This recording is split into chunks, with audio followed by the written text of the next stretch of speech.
الحمد للہ رب العالمین، والصلاة والسلام على سید الانبیاء والمرسلین، اما بعد فاعوذ باللہ من الشیطان الرجیم، بسم اللہ الرحمن الرحیم، ولا تبذر تبذیرا ان المبذرین كانوا اخوان الشیاطین. وقال الله تبارك وتعالى في مقام آخر: قل لا أسألكم عليه أجرا إلا المودة في القربى.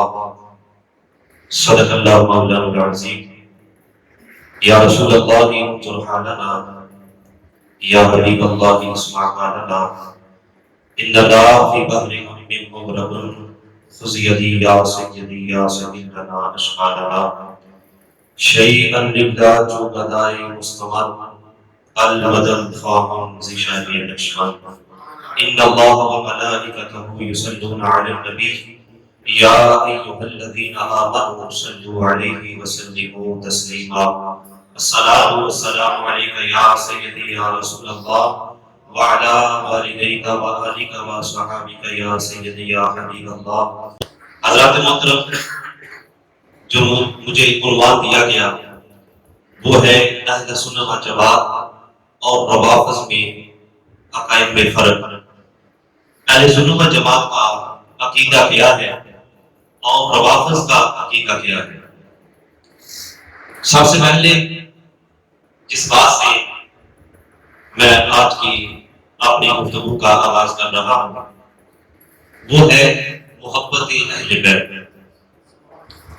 الحمدللہ اہل سنت و جماعت کا یہ مصمم عقیدہ ہے کہ ساری امت پر نبی علیہ الصلوۃ والسلام کی اہل بیت کی محبت فرض ہے.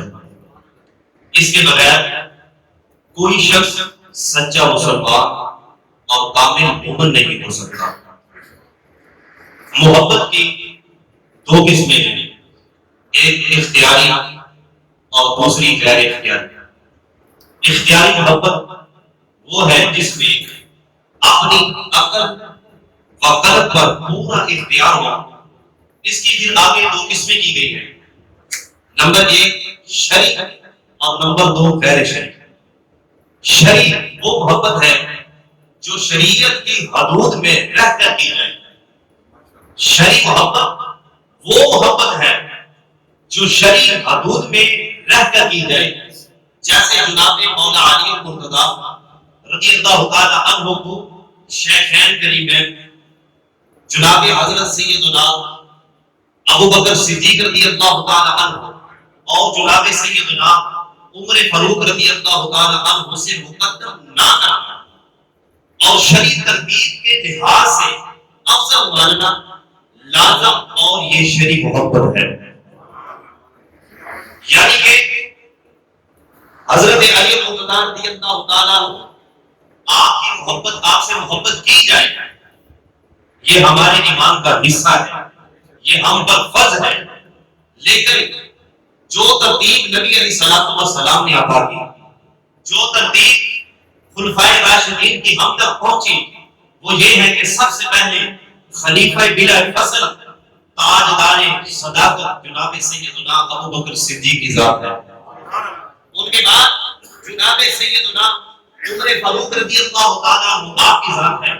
ان کے بعد جناب حضرت سیدنا عثمان غنی ذوالنورین رضی اللہ تعالی عنہ کی ذات ہے.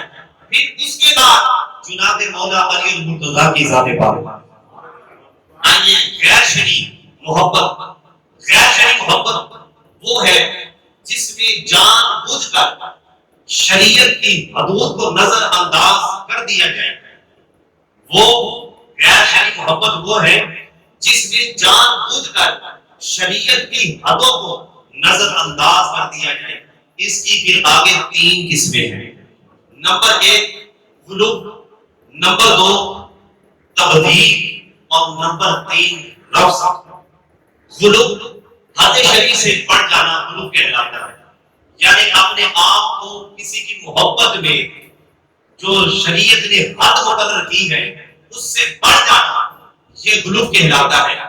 جناب رسول اللہ صلی اللہ علیہ وآلہ وسلم نے جناب حضرت علی المرتضی رضی اللہ تعالیٰ عنہ سے ارشاد فرمایا کہ اے علی تمہارا معاملہ جناب عیسیٰ علیہ السلام سے ملتا ہے، تمہارا معاملہ حضرت عیسیٰ علیہ السلام سے ملتا ہے۔ یہود نے ان سے بغض رکھا یہاں تک کہ ان کی والدہ پر بہتان باندھا، یہاں تک ان کی والدہ پر بہتان باندھا، اور نصارہ نے ان سے محبت رکھی یہاں تک کہ انہیں اس مرتبہ پر پہنچا دیا جس کے وہ اہل نہیں تھے، یعنی کہ یا تو ان کو خدا مان لیا یا ان کو خدا کا بیٹا مان لیا۔ یہ میرے نبی علیہ الصلوۃ والسلام نے حضرت علی المرتضی رضی اللہ تعالیٰ آپ کو ارشاد فرمایا۔ یہ فضائل الصحابہ اس میں بھی موجود ہے، مسند احمد میں بھی موجود ہے، یہ مجمع الفوائد میں بھی یہ روایت موجود ہے۔ پیارے آقا علیہ الصلوۃ والسلام نے ارشاد فرمایا کہ حضرت علی المرتضی رضی اللہ تعالیٰ عنہ آپ کی بات کرتے ہیں، پھر آگے چلتے ہیں۔ حضرت علی المرتضی رضی اللہ تعالیٰ عنہ آپ نے فرمایا یاد رکھو، فرمایا یاد رکھو میرے بارے میں دو قسم کے لوگ تباہ و برباد ہوں گے، ایک وہ جو مجھ سے بے حد محبت کرتے ہیں اور بے حد محبت میں اتنا آگے نکل جاتے ہیں کہ جو اللہ رب العالمین نے مجھ کو فضائل عطا کیے ہیں ان فضائل کو قبول کر کے آگے چلے جاتے ہیں۔ فرمایا ایک وہ گروہ ہے جو جہنم میں داخل ہو جائے گا، اور ایک وہ گروہ ہے جو مجھ سے نفرت کرتا ہے۔ نفرت کس حد تک کرتا ہے کہ جو رب العالمین اور پیارے آقا علیہ الصلوۃ والسلام نے مجھے فضائل عطا کیے ہیں ان فضائل کو مانتا ہی نہیں، بلکہ دوسرے صحابہ کے فضائل کو مانتا ہے، میرے فضائل کو نہیں مانتا۔ فرمایا وہ بھی گروہ جہنم میں داخل ہو جائے گا۔ آگے فرمایا کہ تم اس جماعت کے ساتھ مل جانا جن پر زیادہ اجماع ہو کہ جو مجھ سے اتنی محبت کرتے ہو جتنی اللہ اور اس کے رسول نے عطا فرمائی۔ آگے ہے اس کا دوسرا ہے تبذیر۔ تبذیر تبذیر بولتے ہیں حقدار کا حق مارنا، یہ گناہ ہے۔ سورہ اسراء کے اندر رب العالمین نے ارشاد فرمایا وَلَا تُبَذِّرْ تَبْذِيرًا، اور ہرگز حق نہ مارو۔ آگے رب العالمین ارشاد فرماتا ہے ان المبذرین کانوا اخوان الشیاطین، فرمایا بلا شبہ حق مارنے والے شیطانوں کے بھائی ہیں۔ حضرات محترم، فضائل صحابہ اور اہل بیت اطہار ان کے بارے میں جو آیت مبارکہ قرآن پاک میں موجود ہیں، جیسے کہ اہل بیت اطہار کے بارے میں رب العالمین نے ارشاد فرمایا قل لا اسألکم علیہ اجرا الا المودۃ فی القربى۔ ان آیات مبارکہ کو اور اس آیت مبارکہ کی فضیلت صرف اور صرف امامت کو اہل بیت کے 12 افراد تک مقید کر دینا، فضائل و افضلیت کو جناب حضرت علی المرتضی رضی اللہ تعالیٰ اور آپ کی اولاد سے خاص کر دینا، امہات المومنین کو اہل بیت سے اور جناب رسول اللہ صلی اللہ علیہ وآلہ وسلم کی بقیہ تینوں بیٹیوں کو اولاد رسول سے بھی خارج کر دینا، مطلق اہل بیت کے فضائل کو پائتن پاک تک محصور کر دینا، یعنی اعزاز مودت، اعزاز تطہیر اور اعزاز قصاب اہل بیت کے کسی اور افراد کو شامل نہ کرنا، اور اقوال ائمہ اہل بیت کو قرآن و سنت سے ترجیح دینا، یہ سب مثالیں حکم تبذیر میں شامل ہوتی ہیں، یعنی کہ حق مانا جاتا ہے۔ حالانکہ خود رسول اللہ صلی اللہ علیہ وآلہ وسلم نے ارشاد فرمایا کہ ابو بکر میرے اہل بیت میں سے ہے، عمر میرے اہل بیت میں سے ہے، عثمان میرے اہل بیت میں سے ہے، علی میرے اہل بیت میں سے ہے۔ نبی علیہ الصلوۃ والسلام کی بیویاں تو ہیں ہی اہل بیت، لیکن پانچ پاک کو صرف بولا جاتا ہے جس میں جناب رسول پاک صلی اللہ علیہ وآلہ وسلم، جناب حضرت علی المرتضی رضی اللہ تعالیٰ عنہ، جناب سیدہ فاطمہ الطاہرہ رضی اللہ تعالیٰ عنہ اور جناب حسین کریم رضوان اللہ علیہما، ان کو اس میں شامل کیا جاتا ہے۔ یہ حق ماننے والی بات ہے کہ دوسرے جو نبی علیہ الصلوۃ والسلام کی بیویاں ہیں، آقا علیہ الصلوۃ والسلام کی 3 بیٹیوں کو مانا ہی نہیں جاتا سرے سے کہ وہ موجود ہی نہیں ہے، اور اس کے علاوہ امہات المومنین کو بھی نہیں مانا جاتا کہ وہ اہل بیت میں موجود ہی نہیں ہے، حالانکہ بیوی ہوتی ہی اہل بیت ہے، بیوی ہوتی ہی اہل بیت ہے۔ اہل بیت سے کس طرح بیوی کو باہر نکالو گے؟ اہل بیت میں سے نبی علیہ السلام کی بیٹے کو کس طرح باہر نکالو گے؟ یہ صرف من گھڑت کہانیوں کو لے کر رام سے لوگ آگے چلتے ہیں۔ آئیے اس لیے جناب مولا علی المرتضیٰ رضی اللہ تعالیٰ عنہ آپ نے ارشاد فرمایا اپنے ماننے والوں سے جو شیعہ علی تھے اس وقت، ان کو ارشاد فرمایا، آپ نے ارشاد فرمایا مجھے ڈر ہے کہیں تم مجھ کو، فرمایا مجھے ڈر ہے کہیں تم مجھ میں، فرمایا مجھے ڈر ہے کہیں تم مجھ میں کھو کر پیغمبر سے کفر نہ کر بیٹھو۔ حضرت علی مرتضیٰ فرماتے ہیں کہ مجھے ڈر ہے کہیں تم مجھ میں کھو کر پیغمبر سے کفر نہ کر بیٹھو۔ اور آگے ارشاد فرمایا حضرت علی مرتضیٰ رضی اللہ تعالیٰ عنہ آپ نے ارشاد فرمایا کہ میرے بارے میں دو قسم کے لوگ تباہ و برباد ہوں گے، ایک وہ چاہنے والا جو حد سے بڑھ جائے، اور ایک وہ جو دشمنی اور مجھ سے عداوت رکھے۔ حضرت علی مرتضیٰ رضی اللہ تعالیٰ آپ نے ارشاد فرمایا آگے اس کی تیسری جو مثال ہے وہ ہے رفض۔ رفض اس کو بولتے ہیں جو صحابہ کرام رضوان اللہ علیہم اجمعین سے بغض رکھنا اور ان کی برائی کرنا رفض کہلاتا ہے۔ علامہ شوقی رحمۃ اللہ تعالی علیہ آپ نے فرمایا کہ نبی کریم صلی اللہ علیہ وسلم کی اہل بیت سے محبت ضرور رکھ لیکن رافضی نہ بن، فرمایا محبت ضرور رکھ لیکن رافضی نہ بن۔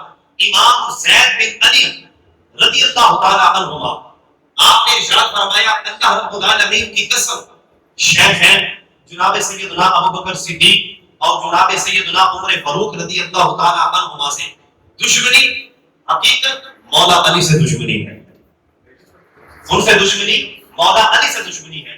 یہ چھوٹی سی تمہید تھی۔ آگے امور خمسہ ہیں جو ہمارے درمیان اور حوافظ کے درمیان ہیں، وہ 5 ہیں۔ نمبر 1 مسئلہ افضلیت، نمبر 2 مسئلہ امامت و خلافت، نمبر 3 مسئلہ قدر، نمبر 4 جنگ جمل، نمبر 5 جنگ صفین۔ ان 5 امور کے علاوہ صحابہ کرام کو رضوان اللہ علیہم اجمعین کو اور بھی متعدد معاملات میں نشانہ بنایا جاتا ہے۔ البتہ امور خمسہ جو ہیں جن پر ہر رافضی کی زبان درازی کے لیے ان کے گھر سے اور ان کے ذاتوں سے مٹی دی جاتی ہے کہ آپ نے صحابہ کرام پر لازمی توبہ نعوذ باللہ زبان درازی کرنی ہے۔ سب سے پہلے میں مسئلہ افضلیت پر بات کروں گا، اس کے بعد ہم انشاءاللہ تعالی مسئلہ امامت و خلافت پر آئیں گے۔ اہل سنت و جماعت کے نزدیک نبیوں کے بعد تمام انسانوں سے افضل ترین شخص کون ہے؟ الحمدللہ اہل سنت و جماعت کا یہ عقیدہ ہے بالاتفاق بالتحقیق افضل بشر جناب سیدنا ابوبکر صدیق رضی اللہ تعالیٰ آپ کی جانب پر، اور ان کے بعد جناب حضرت عمر فاروق رضی اللہ تعالیٰ، ان کے بعد حضرت سیدنا عثمان غنی رضی اللہ تعالیٰ، ان کے بعد جناب حضرت مولا مرتضیٰ رضی اللہ تعالیٰ۔ رافضی کا عقیدہ ہے وہ اس سلسلے میں اپنا موقف پیش کرتے ہیں، ان کا عقیدہ اور موقف پیش کرتے ہیں۔ وہ کہتے ہیں کہ جناب حضرت مولا مرتضیٰ رضی اللہ تعالیٰ وہ شیخین کریمین یعنی جناب ابوبکر صدیق رضی اللہ تعالیٰ اور جناب سیدنا عمر فاروق رضی اللہ تعالیٰ آپ کو وہ کہتے ہیں کہ اہل سنت و جماعت افضل جانتے ہیں، اور بعد جناب حضرت علی مرتضیٰ رضی اللہ تعالیٰ کو معاذ نبیوں سے بھی افضل کہہ دیتے ہیں۔ وہ حضرت علی مرتضیٰ رضی اللہ تعالیٰ آپ کو نبیوں سے بھی افضل کہہ دیتے ہیں۔ رافضی حضرات اپنے دعوے پر کیا دلائل پیش کرتے ہیں؟ وہ کہتے ہیں کہ ہم اپنے اس موقع پر غدیر خون پر جو نبی علیہ الصلوۃ والسلام نے ارشاد فرمایا من کنت مولا فہذا علی مولا کی دلیل دیتے ہیں، حالانکہ اس حدیث سے یہ جو حدیث مبارکہ نبی علیہ الصلوۃ والسلام نے غدیر خون کے مقام پر فرمایا من کنت مولا فہذا علی مولا، جس کا میں مولا اس کا علی مولا، اس کی یہ دلیل پیش کرتے ہیں، حالانکہ اس حدیث سے جناب حضرت علی مرتضیٰ رضی اللہ تعالیٰ کی فضیلت ثابت ہوتی ہے، افضلیت ثابت نہیں ہوتی۔ اس سے آپ کی فضیلت ثابت ہوتی ہے، آپ کی افضلیت ثابت نہیں ہوتی، کیونکہ اس حدیث میں لفظ مولا سے مراد آقا مالک سردار مراد نہیں لیا جا سکتا، ورنہ جناب مولا علی مرتضیٰ رضی اللہ تعالیٰ کو تمام نبیوں سے بھی معاذ اللہ افضل ماننا پڑے گا۔ اگر یہاں پر ہم یہ مراد لیں کہ حضرت علی مرتضیٰ رضی اللہ تعالیٰ کے بارے میں نبی علیہ الصلوۃ والسلام نے ارشاد فرمایا من کنت مولا فہذا علی مولا، سرکار فرما رہے ہیں کہ جس کا میں آقا اس کا علی آقا، جس کا میں مالک اس کا علی مالک، جس کا میں سردار اس کا علی سردار. اگر اس موقف کو لے لیا جائے تو پھر معاذ اللہ نبیوں سے بھی افضل حضرت علی المرتضیٰ رضی اللہ تعالیٰ عنہ کو ماننا پڑے گا. یہ حرام ہے. چنانچہ یہاں لفظ مولا سے مراد صرف دوست اور مددگار لیا جائے گا. کیا لیا جائے گا؟ دوست اور مددگار لیا جائے گا. اس کا یہ معنی ہوگا جس کا میں دوست اس کا علی دوست، جس کا میں مددگار اس کا علی مددگار. آئیے اس پر اہل سنت و جماعت کے جو ہمارے عقائد ہیں، جو ہم دلائل پیش کرتے ہیں وہ یہ ہے. الحمدللہ اہل سنت و جماعت حضرت سیدنا ابو بکر صدیق رضی اللہ تعالیٰ عنہ اور جناب حضرت فاروق اعظم رضی اللہ تعالیٰ عنہ کی افضلیت کے قائل ہیں. جناب رسول اللہ صلی اللہ علیہ وسلم نے ارشاد فرمایا، میں نے جبریل سے پوچھا کہ میری ہجرت میرے ساتھ ہجرت کون کرے گا؟ تو حضرت جبریل امین علیہ السلام نبی علیہ السلام کی پاک بارگاہ میں عرض کرتے ہیں کہ یا رسول اللہ صلی اللہ علیہ وسلم ابو بکر، ابو بکر آپ کے ساتھ ہجرت ابو بکر کریں گے کیونکہ وہی آپ کے بعد آپ کی امت کو سنبھالیں گے. جناب حضرت جبریل امین علیہ السلام سرکار کی بارگاہ میں عرض کرتے ہیں یا رسول اللہ آپ کے ساتھ ہجرت جناب ابو بکر صدیق کریں گے. نبی علیہ السلام نے فرمایا کیوں؟ پھر عرض کرتے ہیں کہ یا رسول اللہ صلی اللہ علیہ وسلم اس لیے کہ وہ آپ کے بعد آپ کی امت کو سنبھالیں گے اور وہی آپ کی امت میں سب سے افضل ہیں. یہ درد شریف کی حدیث مبارکہ ہے. آگے چلیے نبی علیہ السلام نے ارشاد فرمایا کہ ابو بکر میرا بھائی ہے اور میں ابو بکر کا بھائی ہوں. ابو بکر میرا بھائی ہے اور میں ابو بکر کا بھائی ہوں. ابو بکر اس امت میں سب سے افضل ہے. مجھے کسی کے مال نے اتنا فائدہ نہیں دیا جتنا ابو بکر کے مال نے فائدہ دیا ہے. آگے نبی علیہ السلام نے ارشاد فرماتے ہیں اسلام میں کوئی بھی شخص ابو بکر عمر سے افضل نہیں ہے. نہ ہی وہ بقیزہ ہے ابو بکر عمر سے، نہ ہی وہ ابو بکر عمر سے زیادہ عزت والا ہے، نہ ہی وہ عادل ہے، نہ ہی اللہ رب العالمین پیدا فرمائے گا. یہ نبی علیہ السلام نے ارشاد فرمایا. آگے سنیے نبی علیہ السلام نے ارشاد فرمایا ابو بکر سے کہو کہ وہ لوگوں کو نماز پڑھائیں کیونکہ میری امت کے لیے جائز نہیں کہ ابو بکر کی موجودگی میں کوئی اور ان کی امامت کروائے. اللہ اکبر. یہ اہل سنت و جماعت کے دلائل ہیں حضرت سیدنا صدیق اکبر رضی اللہ تعالیٰ کی افضلیت کے. یہ آپ کی افضلیت کے دلائل ہیں. فرمایا جب معراج کی رات اپنے رب العالمین کی بارگاہ میں پہنچا، سرکار مدینہ علیہ السلام نے ارشاد فرماتے ہیں کہ جب میں رب العالمین کی بارگاہ میں پہنچا تو اللہ رب العالمین نے فرمایا کہ اے پیارے احمد میری زمین والوں پر کس کو چھوڑ کر آئے ہو؟ تو نبی علیہ السلام عرض کرتے ہیں کہ یا رب العالمین میں زمین والوں کے لیے ابو بکر کو چھوڑ کر آیا ہوں. میں زمین والوں کے لیے ابو بکر کو چھوڑ کر آیا ہوں. آگے اللہ رب العالمین ارشاد فرماتا ہے بلا شبہ وہ تمہارے بعد مجھے سب سے زیادہ محبوب ہے. اے پیارے احمد اسے میرا سلام کہنا. آگے سنیے نبی علیہ السلام نے ارشاد فرمایا اگر اس ساری امت کا ایمان، سرکار نے فرمایا اگر اس ساری امت کا ایمان ابو بکر کے ایمان کے ساتھ تولا جائے تو ابو بکر کا ایمان سب پر غالب آ جائے گا. یہ افضلیت ہے جناب سیدنا ابو بکر صدیق کی. آگے سنیے فرمایا نبی علیہ السلام نے تمام انبیاء و مرسلین یہاں تک کہ صاحب یاسین یعنی کہ سرکار اپنے بارے میں ارشاد فرما رہے ہیں. فرمایا کہ تمام صحابہ میں سے کوئی بھی، فرمایا تمام انبیاء و مرسلین یہاں تک کہ صاحب یاسین یعنی میرے تمام صحابہ میں سے کوئی بھی ابو بکر سے افضل نہیں ہے. میرے بعد فرمایا میرے بعد کوئی بھی ابو بکر سے افضل نہیں ہے. فرمایا ہے ابو امامہ ابو بکر کو اللہ تعالیٰ نے فضیلت بخشی ہے. آگے نبی علیہ السلام نے ارشاد فرمایا کہ میری امت میں سب سے افضل ابو بکر صدیق ہے. پھر آقا علیہ السلام نے ارشاد فرمایا اے ابو دردا کیا تم ایسے شخص سے آگے چلو گے؟ اے ابو دردا تم ایسے شخص سے آگے چلو گے جو دنیا اور آخرت میں تم سب سے بہتر ہیں. انبیاء اور مرسلین کے بعد ابو بکر صدیق رضی اللہ تعالیٰ عنہ سے افضل کسی بھی شخص پر نہ کبھی سورج طلوع ہوتا ہے نہ کبھی سورج غروب ہوتا.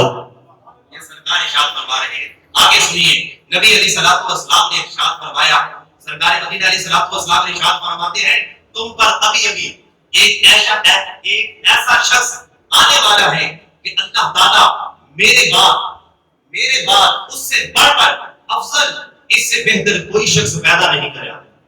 میرے بعد اللہ رب العالمین نے میرے بعد اس سے بڑھ کر کسی اور شخص کو پیدا نہیں کیا۔ آگے نبی علیہ الصلوۃ والسلام نے ارشاد فرماتے ہیں کہ جس کی شفاعت نبیوں کی شفاعت کی طرح ہوگی، جس کی شفاعت نبیوں کی شفاعت کی طرح ہوگی، چنانچہ فوراً جناب سیدنا ابو بکر صدیق رضی اللہ عنہ تشریف لے آئے تو جناب رسول اللہ صلی اللہ علیہ وسلم اٹھ کر انہیں بوسہ دیا اور سرکار نے صدیق اکبر کو گلے سے لگا لیا۔ یہ آپ کی افضلیت ہے۔ آگے سنیے، فرمایا نبی علیہ الصلوۃ والسلام نے ابو بکر کہاں ہے؟ سرکار نے فرمایا ابو بکر صدیق کہاں ہے؟ جناب ابو بکر صدیق رضی اللہ تعالیٰ عنہ حاضر ہوئے۔ آپ نے فرمایا مجھے جبریل نے بتایا ہے کہ آپ کے بعد آپ کی ساری امت سے سب سے بڑھ کر بہترین شخص جناب ابو بکر صدیق کی ذات ہے۔ آگے سنیے، فرمایا نبی علیہ الصلوۃ والسلام نے ابو بکر تمام لوگوں سے بہتر ہے مگر وہ نبی نہیں ہے۔ سرکار نے فرمایا کہ ابو بکر تمام لوگوں سے بہتر ہے مگر وہ نبی نہیں ہے۔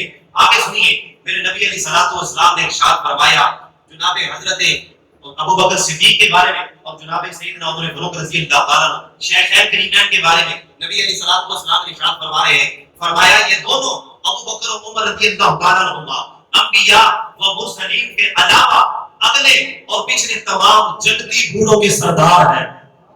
فرمایا اگلے جو گزر چکے، فرمایا جو آنے والے ہیں، جتنے بھی بزرگ ہیں میری امت کے یا پچھلی امتوں کے، فرمایا جو اہل ایمان ہوں گے اس وقت، فرمایا ان کے جنتی بوڑھوں کے سردار ہوں گے۔ آگے سنیے، پیارے آقا علیہ الصلوۃ والسلام نے ارشاد فرمایا ابو بکر سے کسی ایک کو بھی مقدم نہ کیا کرو، ابو بکر سے کسی ایک کو بھی مقدم نہ کیا کرو کیونکہ دنیا و آخرت میں وہ تم سب سے افضل ہے۔ فرمایا کسی کو مقدم نہ کرنا ابو بکر صدیق سے، نبی علیہ الصلوۃ والسلام نے ارشاد فرمایا۔ آگے سنیے، حضرت علی المرتضیٰ رضی اللہ تعالیٰ عنہ کو پیارے آقا علیہ الصلوۃ والسلام نے ارشاد فرماتے ہیں، سرکار مدینہ علیہ الصلوۃ والسلام نے ارشاد فرمایا اے ابو الحسن، ابو بکر کا رتبہ میرے نزدیک ایسا ہے جیسا میں اپنے رب کی بارگاہ میں ہوں۔ فرمایا جس طرح میرا رتبہ رب کی بارگاہ میں تمام نبیوں سے زیادہ ہے، اس طرح ابو بکر کا رتبہ تمام صحابہ میری بارگاہ میں زیادہ ہے۔ سرکار مدینہ علیہ الصلوۃ والسلام نے ارشاد فرمایا، آگے سنیے، فرمایا اس امت میں پہلے نمبر پر ابو بکر، دوسرے نمبر پر عمر فاروق، تیسرے نمبر پر ہے، باقی اس کے علاوہ ہے، اس کے بعد ہے باقی۔ فرمایا علی، فاطمہ، سنیے یہ ذرا توجہ سے سننا، فرمایا علی، فاطمہ، حسن اور حسین رضوان اللہ علیہم اجمعین، فرمایا یہ میرے اہل ہیں، فرمایا یہ میرے اہل ہیں، ابو بکر اور عمر اللہ کے اہل ہیں۔ اللہ اکبر۔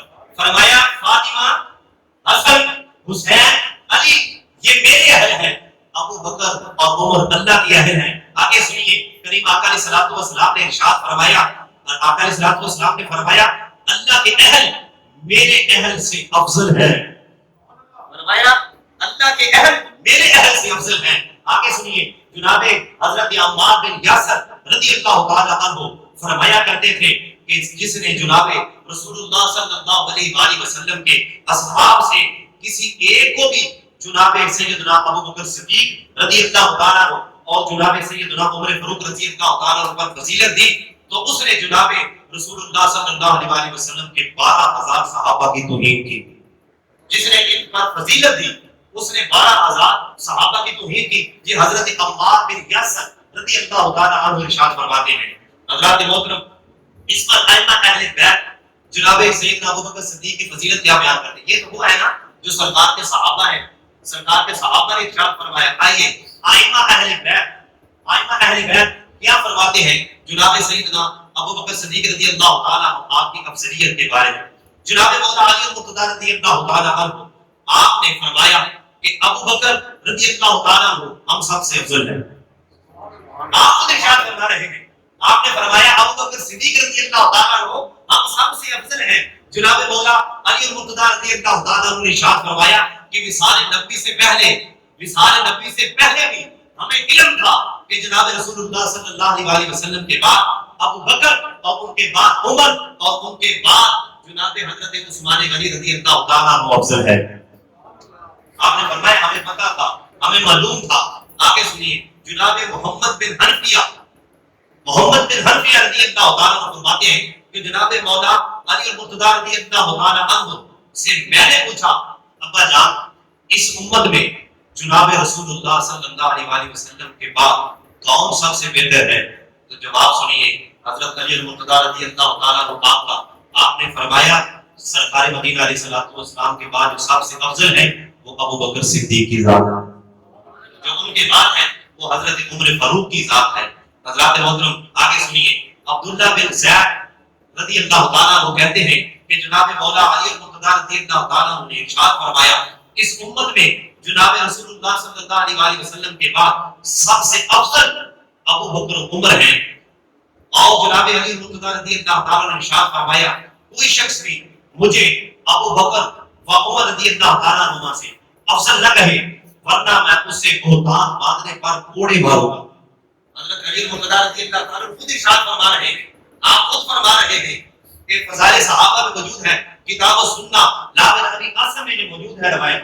آپ نے فرمایا کوئی بھی شخص مجھے جناب سیدنا ابو بکر صدیق رضی اللہ تعالیٰ عنہ اور جناب عمر فاروق رضی اللہ تعالیٰ عنہ سے افضل نہ کہے، فرمایا میں اس کو کوڑے ماروں گا یہ بہتان باندھنے پر. اور جناب مولا علی المرتضی رضی اللہ تعالیٰ عنہ اپنے دور خلافت میں خطبہ دیتے ہوئے ارشاد فرماتے ہیں، ہم تو صلاۃ کے بعد ارشاد فرمایا مجھے معلوم ہوا ہے، آپ نے فرمایا مجھے معلوم ہوا ہے کہ کچھ لوگ مجھے ابو بکر اور عمر رضی اللہ تعالیٰ عنہما سے فضیلت دیتے ہیں. فرمایا خبردار جس نے آئندہ ایسا کہا میں اس کو بہتان باندھنے کی سزا دوں گا.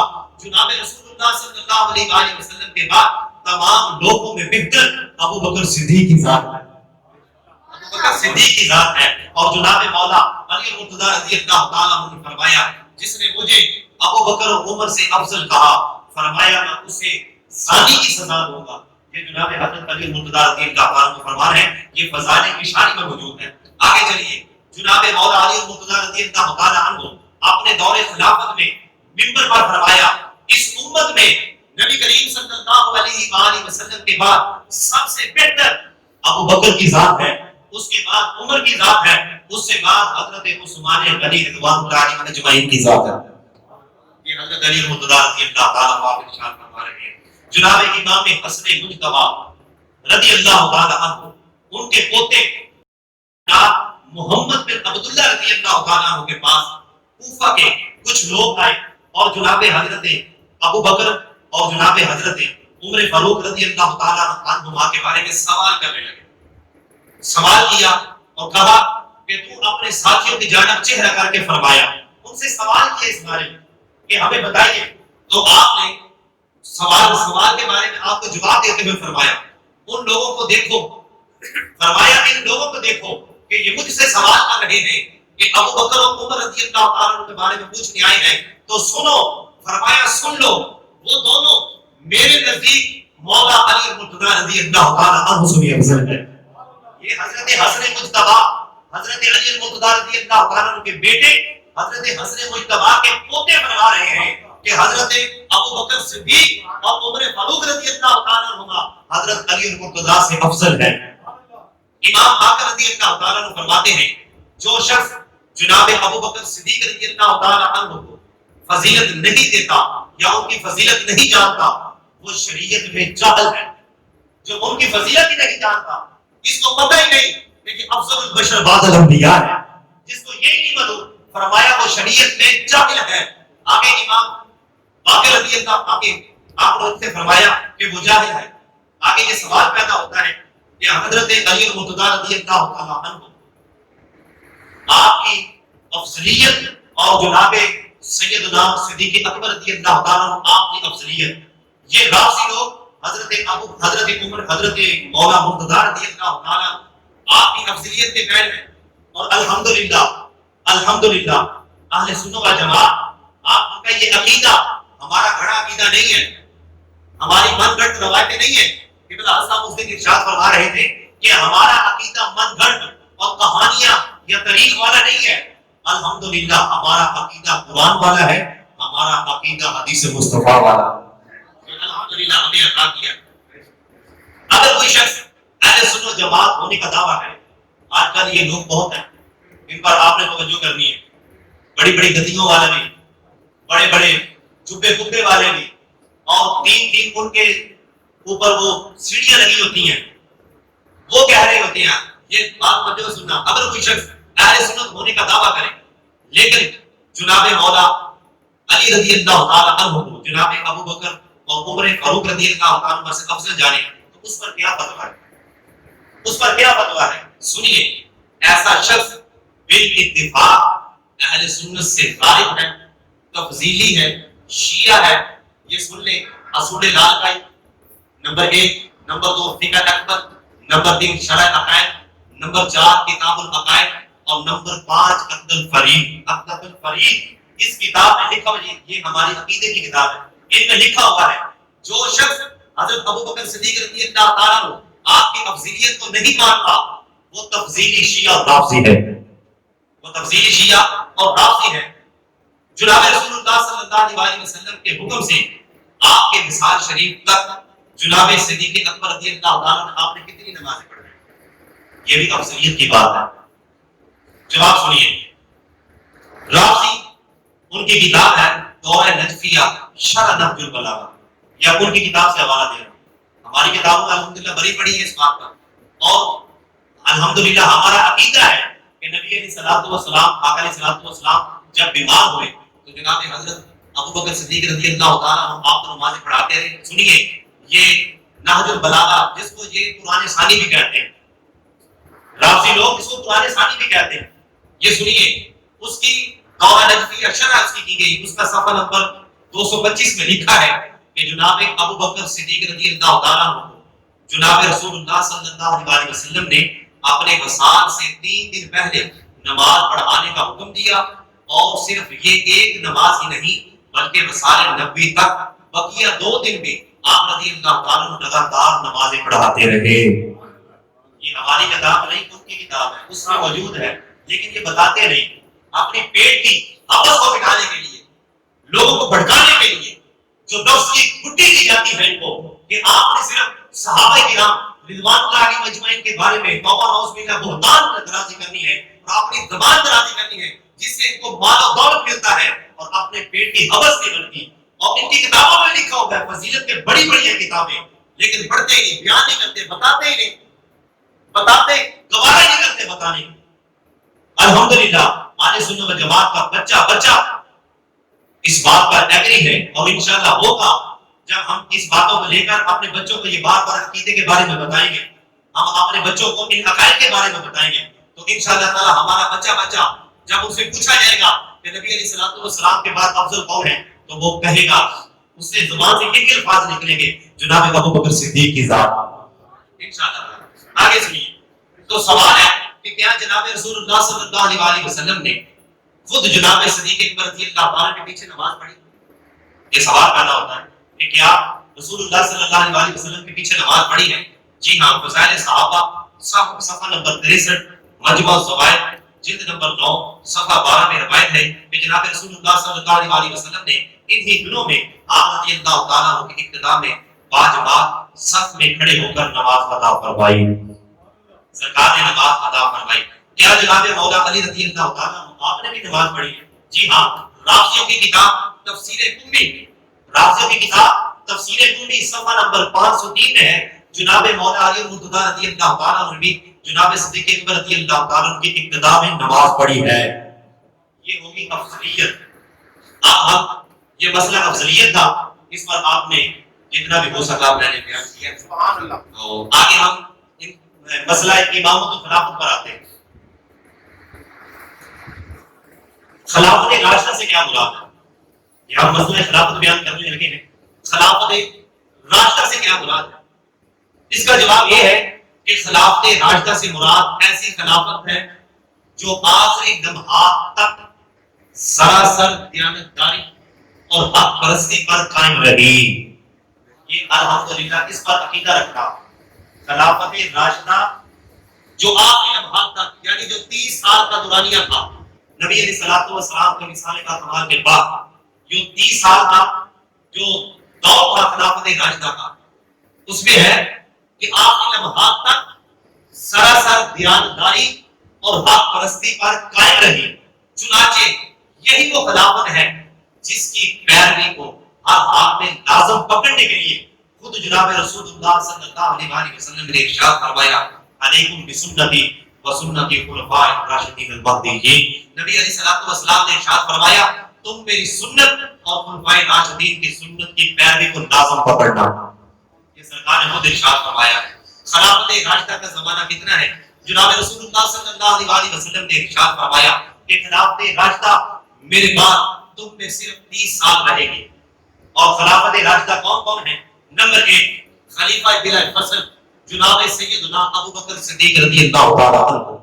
نمبر 2 جناب حضرت سیدنا عمر فاروق رضی اللہ تعالی عنہ۔ نمبر 3 جناب حضرت عثمان غنی ذو النورین رضی اللہ تعالی عنہ۔ نمبر 4 حضرت علی مرتضی رضی اللہ تعالی عنہ۔ اور نمبر 5 حضرت حسن مجتبی رضی اللہ تعالی عنہ۔ یہ خلافت راشدہ، یہ 5 لوگ ہیں جنہوں نے یہ خلافت راشدہ کا 30 سال کا جو دورانیہ ہے وہ مکمل کیا ہے۔ اب یہ میں آپ کو بتاتا ہوں کہ انہوں نے کتنی دیر خلافت کی ہے۔ پہلے آئیے جناب سیدنا ابو بکر صدیق رضی اللہ تعالیٰ عنہ، آپ کی خلافت، آپ نے 2 سال 3 ماہ اور 8 دن خلافت فرمائی۔ اور جناب حضرت سیدنا عمر فاروق رضی اللہ تعالیٰ عنہ، آپ نے 10 سال 6 ماہ اور 4 راتیں خلافت راشدہ میں آپ نے یوں خلافت فرمائی۔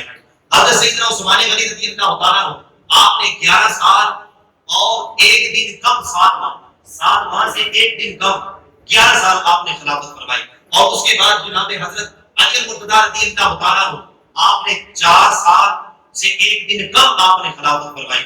اور اس کے بعد جناب حضرت 4 سال اور 1 دن کم 7 ماہ سے 1 دن کم آپ نے خلافت فرمائی۔ اس کے بعد جناب امام حسن مجتبی رضی اللہ تعالیٰ عنہ، آپ نے 8 ماہ اور 10 دن خلافت فرمائی۔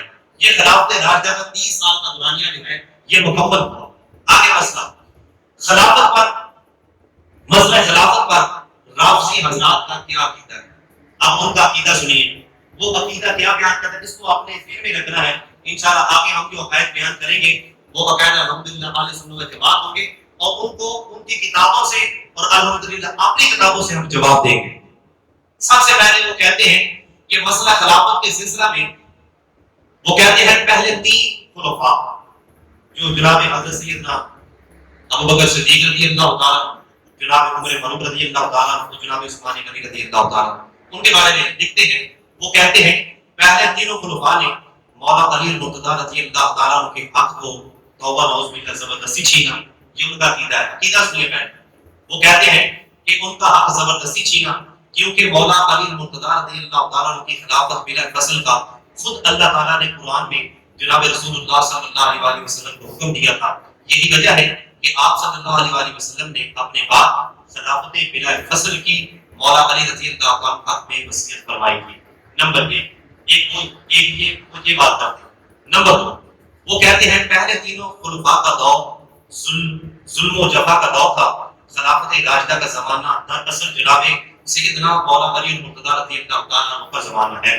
وہ جھٹلاتے ہیں، وہ کہتے ہیں کہ پہلا جو زمانہ گزر چکا جناب 3 خلفاء کا، وہ جو زمانہ ہے وہ زمانہ وہ جو دور تھا ظلم و جفا کا دور تھا، لہٰذا خلافت راشدہ کا زمانہ نہیں تھا۔ خلافت راشدہ کا زمانہ جو ہے وہ علی مرتضی رضی اللہ تعالیٰ کا جو دور ہے وہ ہے۔ آگے نمبر 3 امامت اور خلافت میں فرق ہے۔ وہ کہتے ہیں امام کا معصوم ہونا شرط ہے، یہ ان کا عقیدہ ہے۔ وہ کہتے ہیں امام کا معصوم ہونا شرط ہے اور خلیفہ بننے کے لیے معصوم ہونا شرط نہیں۔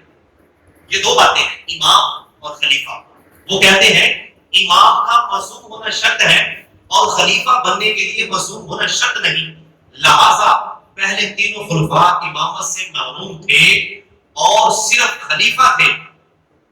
وہ کہتے ہیں صرف خلیفہ تھے، امام نہیں تھے، اسی لیے ان سے گناہ اور جرائم صادر ہوئے، لہذا مولا علی مرتضی رضی اللہ تعالیٰ عنہ خلیفہ ہونے کے ساتھ ساتھ امام اور معصوم بھی ہیں، اسی لیے ان سے کوئی گناہ سرزد نہیں ہوا۔ نمبر 4 یہ ان کا عقیدہ ہے، یہ وہ عقیدہ بیان کرتے ہیں اپنا نمبر 4 ان کا عقیدہ ایک اور ہے، امامت وہ کہتے ہیں امامت اصولیات دین میں سے، وہ کہتے ہیں کہ جو امامت ہے نا یہ اصولیات دین میں سے ہے، یعنی نبوت رسالت کی طرح 12 اماموں کی امامت پر ایمان لانا بھی فرض ہے، چنانچہ ان میں سے کسی امام کے ہوتے ہوئے خلافت کسی اور کے سپرد کرنا حرام ہے۔ یہ ان کا عقیدہ ہے، یہ عقیدہ حافظ ہے جو میں نے آپ کے گوشت گزار کی ہے۔ اس پر اہل سنت و جماعت کا موقف کیا ہے، آپ اس پر کیا اپنا عقیدہ رکھتے ہیں اور اپنا کیا موقف پیش کرتے ہیں، وہ سماعت فرمائیے۔ مسئلہ خلافت پر اہل سنت و جماعت کا موقف بھی چند امور پر مشتمل ہے۔ جناب رسول اللہ صلی اللہ علیہ وسلم نے اللہ کے حکم سے جناب سیدنا ابوبکر صدیق رضی اللہ تعالیٰ عنہ کو اپنے بعد خلیفہ بلا فصل نامزد فرمایا۔ نیز خلفائے راشدین میں سے کوئی خلیفہ بھی کسی کا حق مار کر خلیفہ نہیں بنا۔ اہل سنت جماعت کا یہ عقیدہ ہے کہ کوئی بھی خلیفہ کسی کا حق مار کر خلیفہ نہیں بنا، بلکہ اس میں حضرات صحابہ کرام حتیٰ کہ خود مولا علی مقتدر رضی اللہ تعالیٰ کی مشاورت اور رضامندی شامل تھی۔ یہ جو خلافت راشدہ ہے جناب حضرت ابوبکر صدیق رضی اللہ تعالیٰ اور جناب سیدنا عمر فاروق رضی اللہ تعالیٰ اور جناب سیدنا عثمان غنی رضی اللہ تعالیٰ، ان کو جب خلیفہ مقرر کیا گیا، ان میں حضرت علی مقتدر رضی اللہ تعالیٰ آپ کی مشاورت اور رضامندی شامل تھی۔ خلافت راشدہ اور اس کی پیروی کا زمانہ بقول نبی صلی اللہ علیہ وسلم 30 سال ہے، جس کا ثبوت اہل سنت و جماعت اور شیعہ دونوں کی کتب میں موجود ہے۔ اس 30 سالہ دور میں کسی بھی خلیفہ راشد کی جانب سے کسی پر رتی برابر ظلم نہیں کیا گیا، کسی پر رتی برابر ظلم نہیں کیا گیا۔ اگر واقعی خلافت راشدہ کا زمانہ مولا علی مقتدر رضی اللہ تعالیٰ کی خلافت کا زمانہ ہے، تو پھر جناب رسول اللہ صلی اللہ علیہ وسلم کے وصال شریف کے فوراً بعد خلافت کے حقدار ہونے پر جھگڑا کیوں کیا جاتا ہے؟ جب یہ کہتے ہیں کہ جناب یہ پہلے تین خلفاء کا جو دور تھا یہ دور خلافت نہیں تھا، خلافت کا جو دور ہے وہ جناب حضرت علی مقتدر سے شروع ہوتا ہے، تو پھر اس پر جھگڑا کیوں کرتے ہو؟ پھر کیوں کہتے ہو کہ یہ جو دور تھا یہ ظلم و جفا کا دور تھا؟ کیوں اس پر جھگڑا کرتے ہیں؟ آگے سنیے، خلفائے راشدین اپنے اپنے زمانے میں خلافت کے ساتھ امامت کے درجے پر بھی فائز رہے۔ خلفائے راشدین اپنے اپنے زمانہ میں خلافت کے ساتھ امامت کے درجے پر بھی فائز رہے۔ خلافت اور امامت یہ دو چیزیں، وہ کہتے ہیں خلافت الگ ہے، امامت الگ ہے، ہم کہتے ہیں خلافت اور امامت ایک ہے، خلافت اور امامت ایک ہے، کیونکہ جناب سیدنا ابوبکر صدیق رضی اللہ تعالیٰ عنہ کو جناب رسول اللہ صلی اللہ علیہ وسلم نے اپنے وصال شریف سے پہلے مولا علی مقتدر رضی اللہ تعالیٰ عنہ کی موجودگی کے باوجود بذات خود نبی علیہ الصلوۃ والسلام نے حضرت علی مقتدر رضی اللہ تعالیٰ عنہ آپ کی موجودگی میں نبی علیہ الصلوۃ والسلام نے بذات خود منصب امامت عطا فرمایا، جس سے ثابت ہوا امامت خلافت سے الگ چیز نہیں ہے۔ حضرت علی مقتدر رضی اللہ تعالیٰ کے ہوتے ہوئے جناب رسول اللہ صلی اللہ علیہ وسلم نے حضرت ابوبکر صدیق رضی اللہ تعالیٰ کی امامت عطا فرمائی۔ اس سے پتہ چلا کہ امامت اور خلافت کوئی الگ چیز نہیں ہے۔ آگے سنیے، امامت اصولیات دین میں سے نہیں ہے، وہ کہتے ہیں امامت اصولیات دین میں سے ہے، ہم کہتے ہیں امامت اصولیات دین میں سے نہیں ہے، اور نہ ہی امام کے ہوتے ہوئے خلافت کسی اور کے امام کے ہوتے ہوئے خلافت کسی اور کے سپرد کرنا حرام ہے، کیونکہ جناب رسول اللہ صلی اللہ علیہ وسلم کی دی ہوئی بشارت کے مطابق، آگے سنیے، دی ہوئی بشارت کے مطابق جناب امام حسن مجتبی رضی اللہ تعالی عنہ نے نظام خلافت بذات خود جناب حضرت امیر معاویہ رضی اللہ تعالی عنہ کے سپرد فرما دیا تھا، اور ان کے ہاتھ پر صلح فرما دی۔ یہ امامت اور خلافت کی بات ہو رہی ہے۔ آگے خلافت بلا فصل سے کیا مراد ہے؟ جناب رسول اللہ صلی اللہ علیہ وسلم کے وصال کے بعد فوراً جس خلافت نے مسلمانوں کو سنبھالا، کیونکہ اس وقت نبی علیہ السلام کا وصال پاک کمال ہو چکا تھا، اگر اس وقت خلافت کو نہ سنبھالا جاتا، کسی کو خلیفہ مقرر نہ کیا جاتا، تو لوگ جو تھے وہ بہت پریشان تھے، غمگین تھے، اور فساد شروع ہو گئے۔ فساد شروع ہو جاتے، جس طرح پچھلی امتوں میں فساد شروع ہو گئے تھے اس طرح فساد شروع ہو جاتے. کئیوں نے نبوت کا دعویٰ بھی کر دیا، کئیوں نے کہا ہم نے زکات نہیں دینی. یہ نبی علیہ الصلوۃ والسلام کے دور کے بعد شروع ہوا. آگے سنیے، خلافت بلا فصل اور خلافت مسلمانوں کو سنبھالنا، اسے خلافت بلا فصل کہتے ہیں.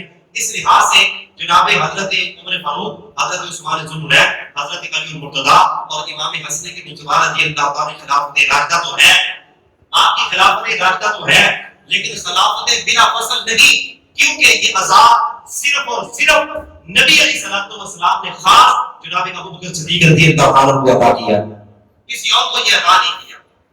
رافضی کہتے ہیں جو زمانہ جاہلیت میں شرک کرتا رہا، جو زمانہ جاہلیت میں شرک کرتا رہا، وہ اسلام لا کر خلافت بلا فصل کے منصب کا حقدار نہیں بن سکتا. یہ ان کا عقیدہ ہے. اور کہتے ہیں چونکہ مولا علی المرتضیٰ رضی اللہ تعالی عنہ نے اسلام لانے سے پہلے شرک نہیں کیا، لہذا صرف مولا علی المرتضیٰ رضی اللہ تعالی عنہ اس عذاب کے حقدار ہیں. یہ ان کا موقف ہے، یہ رافضیوں کا موقف ہے. آگے سنیے اس کا جواب. یہ اصول بھی کسی نکارا من گھڑت ذہن کی سوچ ہے، کیونکہ قرآن و سنت میں بے شمار دلائل سے ثابت ہے کہ اسلام سابقہ گناہ مٹا دیتا ہے. جو اسلام لاتے ہیں وہ سابقہ گناہ مٹا دیتا ہے، حتیٰ کہ شرک بھی. لیکن جب بات ہو جناب سیدنا ابوبکر صدیق کی ذات، جب بات ہو جناب سیدنا ابوبکر صدیق کی ذات کی، تو اہل سنت و جماعت کا اس بات پر عقیدہ اور اتفاق ہے کہ اللہ تعالیٰ نے آپ رضی اللہ تعالیٰ عنہ کو زمانہ جاہلیت میں بھی کفر و گناہ سے پاک رکھا. جیسا کہ جناب ابن شہاب فرماتے ہیں کہ جناب صدیق اکبر رضی اللہ تعالیٰ عنہ آپ نے پوری زندگی کبھی بھی اللہ کا کفر نہیں کیا. آگے سنیے، اما عائشہ صدیقہ رضی اللہ تعالیٰ عنہ آپ نے ارشاد فرماتی ہے کہ جناب صدیق اکبر رضی اللہ تعالیٰ عنہ نے زمانہ جاہلیت میں کبھی بھی شراب نہیں پی، کبھی بھی شراب نہیں پی، اور نہ ہی انہوں نے کبھی کفر کیا ہے، نہ ہی انہوں نے کبھی شرک کیا ہے. یہ الحمدللہ اہل سنت و جماعت کا یہ عقیدہ ہے. اور قرآن کا دلائل موجود ہے کہ قرآن فرماتا ہے، حدیث مصطفیٰ کہتی ہے کہ جو اسلام لاتا ہے اللہ رب العالمین پچھلے تمام گناہ ختم کر دیتا ہے. کفر سے اسلام کی طرف آیا، شرک اللہ رب العالمین ختم کر دیتا ہے. جب بات ہو جناب سیدنا ابوبکر صدیق رضی اللہ تعالیٰ عنہ کی، تو پھر میں اس کی وضاحت دوبارہ کر رہا ہوں. سیدنا ابوبکر صدیق کی بات ہو تو اہل سنت و جماعت کا اس بات پر اجماع ہے کہ حضرت ابوبکر صدیق رضی اللہ تعالیٰ عنہ آپ نے اسلام لانے سے پہلے کبھی بھی کفر نہیں کیا، کبھی شرک نہیں کیا، بلکہ اما عائشہ صدیقہ رضی اللہ تعالیٰ عنہ آپ ارشاد فرماتی ہے کہ میرے پیارے بابا جان نے کبھی بھی اسلام لانے سے پہلے شراب نہیں پی تھی، کبھی بھی شراب نہیں پی تھی. آگے رافضی کہتے ہیں کہ ابو بکر، عمر اور عثمان غنی رضی اللہ تعالیٰ عنہ کا اتفاق مسلمانوں کی مشاورت سے ہوا، اور مشاورت سے حکمران چنے جاتے ہیں، خلیفہ برحق نہیں چنے جاتے. یہ وہ کہتے ہیں. آگے آپ ان کی کتاب سے ہی ان کی کتابوں سے ہی ان کو جواب دیتے ہیں. ان کی کتاب ہے نحو البلاغہ، اس کے صفحہ نمبر 367 پہ ہے کہ مولا علی المرتضیٰ رضی اللہ تعالیٰ عنہ آپ خطبہ ارشاد فرما رہے ہیں. آپ نے فرمایا بلا شبہ مشاورت کا حق.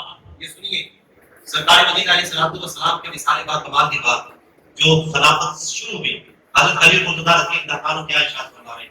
آپ نے فرمایا بلا شبہ مشاورت کا حق مہاجرین و انصار کے پاس ہے، تو یہ دونوں گروہ جس کسی کو اپنا امام اور خلیفہ چن لے، وہ امام و خلیفہ اللہ کا بھی پسندیدہ خلیفہ اور امام ہوگا. نیز نہج البلاغہ کی شرح ابن محکم جلد 4 صفحہ نمبر 353 میں لکھا ہے مولا علی المرتضیٰ رضی اللہ تعالیٰ عنہ نے فرمایا کہ مشاورت کا حق صرف مہاجرین و انصار کے لیے مخصوص ہے. فرمایا کیونکہ وہی جناب رسول اللہ صلی اللہ علیہ وسلم کی امت کے عہد و پما والے ہیں. جب وہ کسی معاملہ میں متفق ہو جائے، جب وہ کسی معاملات میں متفق ہو جائے تو ان کا یہ اجماع اتفاق حق ہوگا، اور وہ اجماع اللہ کا پسندیدہ اجماع ہوگا، اللہ کا پسندیدہ اجماع ہوگا. اور مومنین کی اتباع، مومنین کو ان کی اتباع کرنا واجب. مولا علی شیر خدا رضی اللہ تعالیٰ عنہ خلافت بلا فصل پر رافضی لوگ سب سے بڑی کون سی دلیل پیش کرتے ہیں؟ ایک ایسا مسئلہ ہے جو آپ کو معلوم ہونا چاہیے. وہ کہتے ہیں کہ اللہ رب العالمین نے جناب رسول اللہ صلی اللہ علیہ وسلم کو مولا علی مرتضیٰ رضی اللہ تعالیٰ عنہ کی خلافت بلا فصل کا حکم 120 مرتبہ توبہ نعوذ باللہ آسمانوں پر بلا کر دیا اور 3 دفعہ حجت الوداع کے موقع پر دیا اور آخری مرتبہ غدیر خم کے مقام پر یہ آیت مبارکہ نازل فرما کر دیا کہ یا ایھا الرسول بلغ ما انزل الیک من ربک، اے رسول اس حکم کو لوگوں تک پہنچا دے جو آپ کے رب کی طرف سے آپ کو پہنچا دیا گیا ہے. وہ کہتے ہیں اس سے مراد جناب مولا علی مرتضیٰ رضی اللہ تعالیٰ عنہ کی خلافت بلا فصل کا حکم ہے. وہ یہ بات کرتے ہیں. غدیر خم 18 ذی الحج کو میرے نبی علیہ الصلوۃ والسلام نے ایک معاملہ گزرا تھا کہ حضرت علی مرتضیٰ رضی اللہ تعالیٰ کے بارے میں نبی علیہ الصلوۃ والسلام نے فضیلت بیان کی. وہ یہ کہتے ہیں کہ نبی علیہ الصلوۃ والسلام کو رب العالمین نے فرمایا رب کی طرف سے جو حکم صادر کیا گیا ہے وہ لوگوں تک پہنچا دو. تو نبی علیہ الصلوۃ والسلام نے لوگوں تک پہنچایا. وہ کیا ہے کہ خلیفہ بلا فصل اس دن نبی علیہ الصلوۃ والسلام نے ارشاد فرمایا تھا کہ من کنت مولا فہذا علی مولا، جس کا میں مولا اس کا علی مولا. تو اس سے مراد حضرت علی مرتضیٰ رضی اللہ تعالیٰ عنہ آپ کی خلافت بلا فصل، وہ اس سے آپ کو خلافت بلا فصل لیتے ہیں. تو یہ بات جو ہے یہ من گھڑت روایت ہے، یہ من گھڑت ان کی روایت ہے، یہ روایت بیان کی جاتی ہے. یہ اصل میں آیت مبارکہ مدینہ شریف اتری تھی. نبی علیہ الصلوۃ والسلام آپ کی حفاظت کے لیے چند صحابہ مامور تھے سرکار مدینہ علیہ الصلوۃ والسلام کے گھر کے بارے میں. تو رب العالمین نے یہ ارشاد فرمایا اس آیت مبارکہ اگر حساب اللہ یعصمک من الناس کہ اے پیارے محبوب صلی اللہ علیہ وسلم اب اللہ آپ کی حفاظت فرمائے گا. تو یہ نبی علیہ الصلوۃ والسلام کو اس وقت آقا علیہ الصلوۃ والسلام کے گھر سے باہر صحابہ کرام کو حکم دیا تھا کہ یہاں سے چلے جائیں. اللہ رب العالمین آپ میرے نبی علیہ الصلوۃ والسلام کا یہ محافظ ہے. وہ کہتے ہیں کہ اس میں اللہ رب العالمین کے محبوب کو رب العالمین نے فرمایا کہ یہ اعلان فرما دو کہ خلافت بلا فصل علی کی ہے، حضرت علی مرتضیٰ کی. سرکار مدینہ علیہ الصلوۃ والسلام خاموش نہیں. میرے نبی علیہ الصلوۃ والسلام کو ڈر تھا، توبہ نعوذ باللہ، سرکار کو ڈر تھا. سرکار کو وہ کہتے ہیں سرکار کو ڈر تھا کہ کہیں عمر فاروق اور حضرت ابوبکر صدیق اور عمر فاروق سے ڈر تھا. توبہ نعوذ باللہ، وہ اللہ کا نبی ہو اور اس کے بارے میں اس طرح کے بیان درازی کرتے ہیں، من کر روایتیں بیان کرتے ہیں. وہ کہتے ہیں کہ آقا علیہ الصلوۃ والسلام کو یہ ڈر تھا ابو بکر و عمر کے بارے میں. تو پھر جبریل کو یہ بتایا، جبریل رب کی بارگاہ میں گیا، پھر رب العالمین نے آیت کا اگلا حصہ نازل فرمایا اللہ یعصمک من الناس کہ اے میرے محبوب میں آپ کی زندگی کی ضمانت دیتا ہوں اور میں آپ کی حفاظت فرمانے والا ہوں. اور اس پر نبی علیہ الصلوۃ والسلام نے پھر فرمایا من مولا فہذا علی مولا، جس کا میں مولا اس کا علی مولا. حالانکہ یہ میرے نبی علیہ الصلوۃ والسلام نے حضرت علی مرتضیٰ رضی اللہ عنہ کی فضیلت بیان کی ہے. یہ فضیلت ہے حضرت علی مرتضیٰ رضی اللہ عنہ کی. ابھی یہ مسئلہ جو ہے امامت اور خلافت، اس پر الحمدللہ بہت سارے دلائل اپنے پیر و مرشد کے دلائل کے صدقہ سے موجود ہیں جو بیان کریں. زندگی میں موقع ملا تو انشاءاللہ بیان کروں گا. دعا ہے کہ اللہ رب العالمین اس پر اتفاق کرتے ہیں اور انشاءاللہ یا زندہ صحبت باقی جو میں نے قرآن پڑھا ہے